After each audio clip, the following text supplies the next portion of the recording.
আসসালামু আলাইকুম। দেশ বিদেশের সমস্ত প্রবাসী ভাই ও বোনদেরকে জানাই পবিত্র ঈদ উল ফিতরের শুভেচ্ছা ও অভিনন্দন। দেখুন, সৌদি আরবের আকাশে চাঁদ দেখা গেছে, সুতরাং আগামীকালকে সৌদি আরবে ঈদ উদযাপন করা হবে এবং সমস্ত প্রবাসী ভাইদেরকে অগ্রিম ঈদের শুভেচ্ছা দিয়ে রাখছি।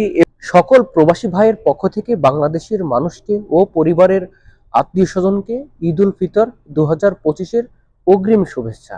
স্বপ্নে সবাই বাড়ি গেলেও প্রবাসীদের আর বাড়ি ফেরা হয় না। প্রবাসীদের ঈদের খুশি আসে ঠিকই, কিন্তু পরিবার প্রিয়জন ছাড়া ঈদের পরিপূর্ণতা পায় না। প্রবাসটা শখের কিন্তু সুখের না। এইখানে সবাই সাজাপ্রাপ্ত আসামি, কিন্তু কেউই দোষী না।